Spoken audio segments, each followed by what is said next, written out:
नमस्कार, मैं डॉक्टर अनिल कुमार पांडे, इतिहास विभाग, गवर्नमेंट साइंस कॉलेज दुर्ग, पुनः आपके समक्ष प्राचीन भारतीय इतिहास के स्रोत पर चर्चा के लिए उपस्थित हूँ। इसके पूर्व प्रथम भाग में हमने पुरातात्विक स्रोतों की चर्चा की थी। अब हम भाग 2 में साहित्यिक स्रोतों की चर्चा करेंगे। जैसा कि मैंने इसके पूरे फ्लो चार्ट से बतलाया था कि साहित्यिक स्रोत के अंतर्गत हमने 2 भाग किए थे। एक धार्मिक, दूसरा धर्मेतर धार्मिक स्रोत के अंतर्गत ब्राह्मण धर्म ग्रंथ, बौद्ध धर्म ग्रंथ और जैन धर्म ग्रंथ। और धर्मेतर साहित्य में ऐतिहासिक ग्रंथ, अर्ध ऐतिहासिक ग्रंथ, जीवनी परक, शुद्ध साहित्यिक, संगम साहित्य और विदेशी यात्रियों के वृत्तांत। तो सर्वप्रथम मैं इन धार्मिक स्रोतों के संदर्भ में चर्चा करूंगा। धार्मिक स्रोतों में सर्वप्रथम ब्राह्मण धर्म के ग्रंथों की जानकारी पर चर्चा होगी। संपूर्ण आर्य जीवन का विवरण हमें वैदिक साहित्य से प्राप्त होता है। वेदों में उनके सामाजिक, राजनीतिक एवं आर्थिक जीवन का पता चलता है। वैदिक ग्रंथ को श्रुति साहित्य भी कहा जाता है, क्योंकि पीढ़ी दर पीढ़ी इनका मौखिक रूप से हस्तांतरण होता रहा। बाद में इन्हें 4 संहिताओं ऋग्वेद, सामवेद, यजुर्वेद और अथर्ववेद में संकलित कर लिया गया। हिंदू मान्यता के अनुसार वेद अपौरुषेय हैं और अनादि हैं। वेद शब्द विद धातु से निकला है, जिसका अर्थ जानना है, ज्ञान या ज्ञान है। प्रत्येक वेद के 4 प्रमुख अंग होते हैं। एक संहिता, दूसरा ब्राह्मण, तीसरा आरण्यक और चौथा उपनिषद। संहिता का अर्थ होता है संग्रह, यानी मंत्रों का संग्रह। जैसे ऋग संहिता, यजुर संहिता, साम संहिता और अथर्व संहिता। वेदों में ऋग्वेद प्राचीनतम वेद है। छांदोग्य, ऋग का अर्थ होता है श्लोकों की रचना। ऋग्वेद में विभिन्न देवता जैसे इंद्र, अग्नि, वरुण, मरुत आदि की स्तुति है। इसमें 10 मंडल हैं और 1017, और यदि हम 11 बालखिल्य सूक्त को जोड़ दें तो 1018 सूक्त हैं। इसमें 2 से ऋग्वेद का जो 2 से लेकर 7वां मंडल पुराना है और श्रेष्ठ है। 9वें मंडल में सोम की पूजा है और 10वें मंडल में पुरुष सूक्त यानी पुरुष की उत्पत्ति का सिद्धांत है। ऋग्वेद में हमको पूर्व वैदिक काल की राजनीतिक, सामाजिक, धार्मिक स्थिति के बारे में जानकारी मिलती है। इससे आर्य अनार्य संघर्ष, आर्य संस्कृति का विस्तार, उस समय की राजनीतिक, सामाजिक एवं आर्थिक स्थिति की जानकारी होती है। ऋग्वेद के बाद जो दूसरा महत्वपूर्ण वेद है वह सामवेद है। हालांकि इसके अधिकांश मंत्र ऋग्वेद से लिए गए। सामवेद मूलतः ऋग्वेद के मंत्रों को गायन के लिए इसकी रचना हुई थी। तो इसके मूल मंत्र केवल 75 हैं। अधिकांश ऋग्वेद के मंत्रों को ही गाने का काम यहाँ होता था, तो यह गायन पर आधारित वेद है। यजुर्वेद गद्यात्मक वेद है। यज्ञ में कहे जाने वाले गद्यात्मक मंत्रों को यजुष कहा जाता है। यजुष कहा जाता है और इसमें यज्ञ, हवन के नियम और विधान शामिल हैं। अगर हम देखें तो यजुर्वेद मुख्य रूप से धार्मिक कर्मकांड पर आधारित प्रमुख वेद है। अंतिम वेद अथर्ववेद, जैसा कि मान्यता है कि इस वेद को अथर्वण नामक ऋषि ने देखा, इसीलिए इसको अथर्ववेद कहा जाता है। इस वेद में जादू टोने, तंत्र मंत्र, राक्षस पिशाच तथा अन्य अद्वितीय अदृश्य शक्तियों के बारे में काफी कुछ लिखा गया है। उनकी पूजा आराधना और उन अदृश्य शक्तियों पर विजय पाने के संदर्भ में इसमें चर्चा है। प्रारंभ के 3 वेद ऋग्वेद, सामवेद और यजुर्वेद को त्रय की श्रेणी में माना जाता है और अथर्ववेद अनार्यवेद कहा जाता है। प्रत्येक वेद से जुड़े हुए हैं ब्राह्मण ग्रंथ। प्रत्येक संहिता से उसका ब्राह्मण ग्रंथ जुड़ा है। इसमें वेदों के जो ऋचा हैं, संहिताओं के ऋचाओं की व्याख्या की गई है। इसका विषय मूलतः धार्मिक कर्मकांड अनुष्ठान है। इसकी भाषा गद्य है। हर संहिता के अपने ब्राह्मण ग्रंथ हैं, जैसे ऋग्वेद से जुड़ा हुआ ऐतरेय ब्राह्मण, कौशिकी ब्राह्मण। ऐतरेय ब्राह्मण में राजाओं के राज्याभिषेक तथा सोम यज्ञों संबंधी विधान है। दूसरा, अगर हम देखें जो प्रमुख वेद हैं उसमें शतपथ भी है। इसमें यज्ञों के संदर्भ में विस्तृत जानकारी दी गई है और साथ साथ इसमें धर्म, दर्शन, चिंतन पर भी काफी चर्चा हुई है।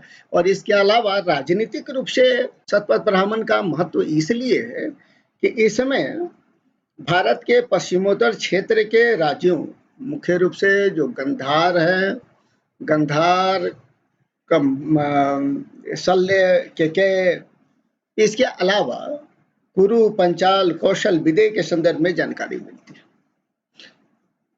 प्रत्येक ब्राह्मण से आरण्यक जुड़े हुए वेद के महत्वपूर्ण भाग हैं। इन ग्रंथों का अध्ययन एकांत वनों में किया जाता था, इसलिए इसे आरण्यक कहा गया। कुछ आरण्यक तो ब्राह्मण के भाग हैं, जैसे ऐतरेय ब्राह्मण से जुड़ा हुआ है ऐतरेय आरण्यक। ऐतरेय आरण्यक में भी काफी कुछ हमको जानकारी प्राप्त होती है। नेक्स्ट, उपनिषद। यह वैदिक साहित्य का अंतिम भाग है, इसलिए इसको वेदांत भी बोलते हैं। उपनिषदों की संख्या 108 है। इसमें ब्रह्म तथा आत्मा संबंधी जो दर्शन है, चिंतन है, उन्हीं के संदर्भ में चर्चा है। उपनिषदों में प्रमुख है बृहदारण्यक, छंदयोग, ईश, केन, काठ, मुंडक आदि। अगर हम संपूर्ण रूप से देखें तो उपनिषद और ब्राह्मण धर्म ऐतिहासिक रूप से इसलिए भी महत्वपूर्ण है कि ये राजा परीक्षित से लेकर बिंबिसार के पूर्व के राजाओं के संदर्भ में काफी महत्वपूर्ण जानकारी देते हैं। वेद के साथ ही जुड़े हुए हैं वेदांग, जो वेद को पढ़ने, समझने और उसका प्रयोग करने में महत्वपूर्ण है। वेदांगों की संख्या है 6: शिक्षा, कल्प, व्याकरण, निरुक्त, छंद और ज्योतिष, जो पूरे वैदिक साहित्य को पढ़ने के लिए काफी महत्वपूर्ण है। नेक्स्ट है सूक्त साहित्य। सूत्र ग्रंथ मूलतः संक्षिप्त शब्दों में बड़े बड़े भाव को व्यक्त करने के लिए इसका प्रयोग किया जाता है। सूत्र साहित्य 4 है: सूत्र, सौत्र सूत्र, गृह सूत्र, धर्म सूत्र और शुल्ब सूत्र। सौत्र सूत्र में बड़े बड़े वैदिक यज्ञों के नियम, उनके उपनियम, विधि और निषेध के बारे में जानकारी है। गृह सूत्र में गृहस्थ जीवन में किए जाने वाले यज्ञ, जो संस्कार हैं, संस्कारों के बारे में, गृहस्थ जीवन के आचार्य, कर्तव्य, इसके बारे में जानकारी है। धर्म सूत्र में जो सामाजिक कर्तव्य और नियमों का वर्णन है। शुल्ब सूत्र में इसमें वैदिक हवन कुंड का निर्माण, ज्यामितीय संबंधी जानकारी है। उपवेद की भी संख्या 4 है और कहा जाता है कि प्रत्येक वेद से जुड़े हुए हैं। आयुर्वेद जो मेडिसिन पे है, गंधर्व वेद जो संगीत से शिक्षा पे जुड़ा हुआ है, धनुर्वेद शस्त्र शिक्षा या मिलिट्री साइंस से जुड़ा हुआ है, और शिल्प कला से, भवन निर्माण शिल्प कला से जुड़ा हुआ है, शिल्प कहते हैं।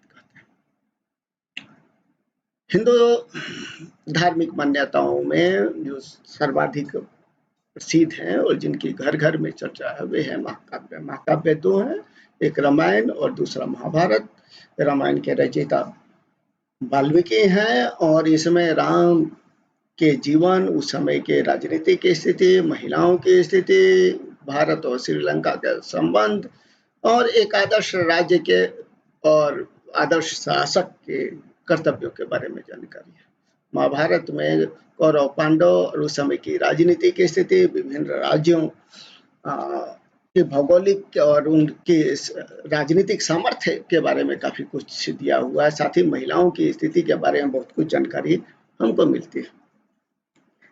इसके साथ ही है ऐतिहासिक दृष्टि से ब्राह्मण धर्म ग्रंथों में जो सबसे महत्वपूर्ण है वे हैं पुराण। पुराणों की संख्या 18 है, लेकिन कुछ पुराण ऐतिहासिक दृष्टि से काफी महत्वपूर्ण है। उसमें है मत्स्य, वायु, भागवत, विष्णु और ब्रह्मांड पुराण। इन पुराणों से मौर्य काल, शुंग काल, सातवाहन और इसके अलावा नागवंश, शिशु नागवंश वगैरह के बारे में भी काफी कुछ जानकारी हमको मिलती है। ब्राह्मण धर्म ग्रंथ की श्रृंखला में अंतिम है वे है स्मृति। स्मृति ब्राह्मण धर्म का एक वैधानिक ग्रंथ है जिसमें परिवार, समाज, राजनीति, धर्म संबंधी नीतियों का संग्रह है। प्रमुख है मनु स्मृति, याज्ञवल्क्य स्मृति, पराशर, नारद, बृहस्पति आदि।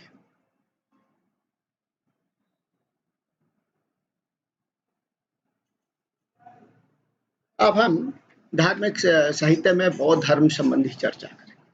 बौद्ध धर्म में जो सर्वाधिक महत्वपूर्ण है वे त्रिपिटक हैं, जिसमें बौद्ध धर्म के संदर्भ में महत्वपूर्ण जानकारी मिलती है। सुत्त पिटक, इसमें भगवान बुद्ध के कहे गए उपदेश हैं। विनय पिटक जो बौद्ध भिक्षुओं के नियमावलियां हैं। अभिधम पिटक बौद्ध धर्म के दर्शन है। जातक कथाएं भगवान बुद्ध के पूर्व जन्म की 549 कथाओं का संग्रह है और इस समय तत्कालीन समय की राजनीतिक आर्थिक स्थिति की जानकारी मिलती है। श्रीलंका में संकलित दीपवंश और महावंश से मौर्य साम्राज्य के बारे में काफी कुछ जानकारी प्राप्त होती है और इससे हम अशोक के बारे में, मौर्य वंश के बारे में, दीपवंश और महावंश से हम बहुत कुछ जानकारी प्राप्त करते हैं। नेक्स्ट है मिलिंद पन्हो। मिलिंद पन्हो एक संवाद है यमन राजा मिनांडर और बौद्ध भिक्षु नागसेन के बीच में और इससे काफी कुछ बौद्ध धर्म के दर्शन चिंतन पे हमको जानकारी मिलती है। दिव्यावदान से अशोक के बारे में, उनके शासन के बारे में, अशोक शासक बनने के पूर्व की वहाँ की राजनीतिक स्थिति के बारे में जानकारी मिलती है। इसके अलावा भगवान बुद्ध के जीवन चरित्र पर रचित अश्वघोष की बुद्ध चरित्र, ललित विस्तार और साथ साथ बौद्ध धर्म से संबंधित मंजूश्री मूलकल्प से भी हमको उस समय की स्थिति के बारे में, समाज के बारे में जानने का महत्वपूर्ण ज्ञान प्राप्त होता है। नेक्स्ट है जैन धर्म के साहित्य। जैन धर्म में जो महत्वपूर्ण है उसमें सर्वाधिक प्राचीन 14 पूर्वा माना जाता है। हालांकि उनके विलुप्त होने के बाद 14 अंग की रचना की गई, लेकिन वर्तमान में जो सबसे प्रमुख जैन धर्म के ग्रंथ है जो ऐतिहासिक रूप से प्रमुख है उसमें भद्रबाहु चरित्र, जिसमें चंद्रगुप्त मौर्य के संदर्भ के समय के जैन धर्म के बारे में जानकारी मिलती है। हेमचंद्र कृत परिशिष्ट पर्वन अन्य महत्वपूर्ण ग्रंथ है। इसके अलावा आवश्यक सूत्र, भगवती सूत्र, कालिका पुराण और कथा कोश से भी हमको उस समय के स्थिति के बारे में, जैन धर्म के बारे में काफी कुछ महत्वपूर्ण जानकारी मिलती है। तो ये तीनों धर्म ग्रंथ से संबंधित चर्चा हमने की थी। अब हम चर्चा करेंगे धर्मेतर स्रोत की, जिसमें सबसे पहले हमारी चर्चा होगी ऐतिहासिक ग्रंथ की। दुर्भाग्य है कि तिथि क्रम के आधार पर प्राचीन भारत में कोई ऐतिहासिक ग्रंथ की रचना नहीं हुई।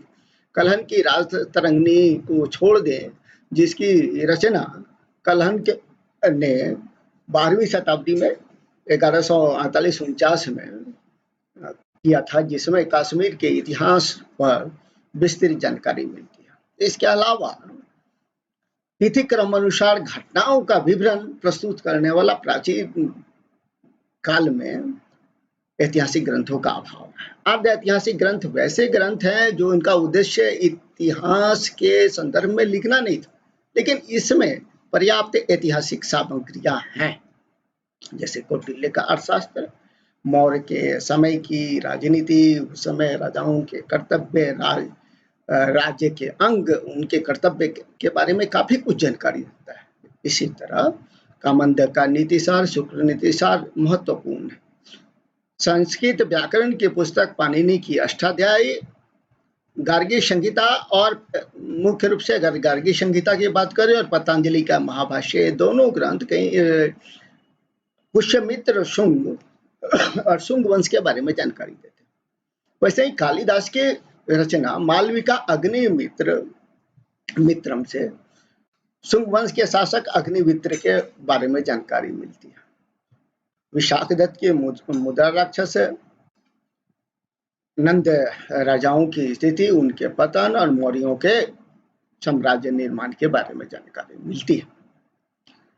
नेक्स्ट है जीवनी परक साहित्य, जो शासक विशेष की जीवनी पर लिखे गए थे, जैसे बाणभट्ट की हर्षचरित, हर्षवर्धन के जीवन के बारे में, और 7वीं शताब्दी में उत्तर भारत की क्या स्थिति थी हर्षवर्धन के समय, उसके जानने के लिए एक उपयोगी ऐतिहासिक कृति है। बिल्हन चालुक्य शासक विक्रमादित्य पर उनकी कृति है। विक्रमांक देव चरित ऐतिहासिक दृष्टि से महत्वपूर्ण है।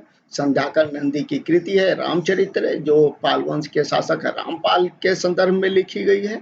यह पुस्तक इसलिए भी अनोखी है कि इसमें रामायण की चौपाई के साथ साथ पाल वंश के शासक रामपाल का भी जिक्र किया गया है। पद्मगुप्त की नौशाहांग चरित्र, वाकपति राज की गौड़बाहु, और इसी तरह से एक और रचना है चंद्रवरदायी, जो पृथ्वीराज रासो को लिखने वाले चंद्रवरदायी हैं, जिन्होंने मोहम्मद गोरी और पृथ्वीराज के मध्य के संघर्ष को दिखाने का प्रयास किया है। हालांकि ये प्रवर्तिक रचना है और इसे माना जाता है कि कुछ वस्तुनिष्ठता की कमी हो सकती है। नेक्स्ट चर्चा है संगम साहित्य, दक्षिण भारतीय इतिहास पर, वहाँ के शासन से जो शासक वर्ग हैं, चोल, चेर तथा पांड्य वंश के बारे में जानने के लिए प्राचीन भारतीय साहित्यों में सबसे महत्वपूर्ण है वह संगम साहित्य। और इसीलिए संगम साहित्यों में जो महाकाव्य हैं, जैसे शिलापदिकरम, मणिमेखलाई, इसके अलावा इतुतोगई जो 8 ग्रंथों का संग्रह है, इसके अलावा जीवक चिंतामणि जो एक जैन ऋषि की कृति है, महत्वपूर्ण है। इसके अलावा कुछ नाटक हैं जिसमें कालिदास की अधिकांश रचनाएं हैं। अभिज्ञान शकुंतलम, रघुवंशम, मेघदूतम, कुमार संभवम। भास की रचना है स्वपन वासवदत्त, शूद्र की मृचकटिकम और सोमेश्वर की कृति कौमुदी। ये भी इतिहास के संदर्भ में महत्वपूर्ण रखते हैं। अब हम चर्चा करेंगे विदेशी यात्रियों के वृत्तांत। प्राचीन भारत में बहुत से विदेशी यात्री भारत आए, कुछ तो हालांकि कुछ ऐसे लेखक के चर्चा भी होगी जो कभी भारत नहीं आए हैं लेकिन उन्होंने लिखा। लेकिन कुछ विदेशी यात्री भारत आए, भारत को देखा, भारतीय परिस्थिति के बारे में, यहाँ समाज, यहाँ के धर्म के बारे में लिखा है।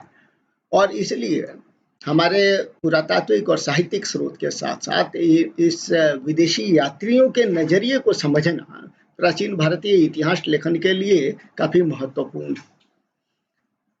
सबसे सर्वप्रथम हम चर्चा करेंगे यूनानी लेखकों की। यूनानी लेखकों में इतिहास के जनक हेरोडोटस का नाम आता है, जिनकी पुस्तक है हिस्टोरिका। उसमें उन्होंने जो बातें सुनी थी लोगों के माध्यम से, उसको अपनी पुस्तक हिस्टोरिका में दर्शित करने का प्रयास किया, हालांकि हेरोडोटस कभी भारत नहीं आए थे। नेक्स्ट जो महत्वपूर्ण कृति है वो है मेगास्थनीज की इंडिका। मेगास्थनीज चंद्रगुप्त मौर्य के दरबार में यूनानी राजदूत थे और उनकी जो कृति है इंडिका, वह मौर्य प्रशासन के बारे में जानने में, मुख्य रूप से पाटलिपुत्र की प्रशासनिक व्यवस्था के बारे में जानने में, वहाँ की जो लोकल सेल्फ गवर्नमेंट थी उसके बारे में जानने के लिए काफी महत्वपूर्ण है। इसके अलावा टॉलमी की ज्योग्राफी, प्लिनी की नेचुरल हिस्ट्री या भारत और उस समय भारत की स्थिति, भारत के संदर्भ और उसके व्यापारिक के बारे में भी जानकारी देते हैं। इसी तरह स्ट्रैबो और जस्टिन की रचना है। चीनी यात्रियों में फाहियान, वेनसांग और इत्सिंग की रचनाएं महत्वपूर्ण है। फाहियान चंद्रगुप्त विक्रमादित्य के शासनकाल में भारत आया, उसने नालंदा में रही और उस समय उसने भारत के बारे में काफी कुछ लिखा है जिससे हमको जानकारी मिलती है। हर्षवर्धन के समय वेनसांग आया, जिसको यात्रियों का सम्राट भी कहते हैं, और इसने उस समय जो महायान धर्म की स्थिति थी उसके बारे में काफी कुछ लिखा। नेक्स्ट है इत्सिंग, जो हर्षवर्धन के पतन के बाद यह देखने के लिए कि भारत में बौद्ध धर्म की क्या स्थिति है, 670 में भारत आए थे। बिहार का उन्होंने भ्रमण किया था और नालंदा विश्वविद्यालय के में उन्होंने अध्ययन भी किया था, तो भारत के बारे में काफी कुछ जानकारी भी देते हैं। नेक्स्ट तिब्बती लामा है तारानाथ, जिनके कंग्यूर था और तंग्यूर से भी काफी कुछ हमको बौद्ध धर्म के बारे में, उस समय जो तंत्रिक कल्ट था वज्रयान, उसके बारे में जानकारी मिलती है। नेक्स्ट है अरबी यात्रियों में अलबरूनी, जो महमूद गजनवी के साथ भारत आया था, उसकी जो तारीख हिंद या किताबुल हिंद है वो काफी महत्वपूर्ण है। 11वीं शताब्दी में भारत को जानने में महमूद गजनवी के आक्रमण के समय भारत की क्या राजनीतिक स्थिति थी, यहाँ का समाज कैसा था, वहाँ की आर्थिक स्थिति कैसी थी, यह किताब विस्तृत रूप से वर्णन करती है महमूद गजनवी के समय के भारत के बारे में। इसके अलावा अल बिलादरी, सुलेमान और अल मसूदी की रचनाएं भी ऐतिहासिक दृष्टि से महत्वपूर्ण है। इस तरह से हमने इन दो पार्टों में पुरातात्विक सामग्री और साहित्यिक सामग्री के माध्यम से प्राचीन भारतीय इतिहास को एक नज़र में संक्षिप्त में देखने का प्रयास किया है, और ये सभी स्रोत प्राचीन भारतीय इतिहास के लेखन में महत्वपूर्ण भूमिका अदा करते हैं। Thank you.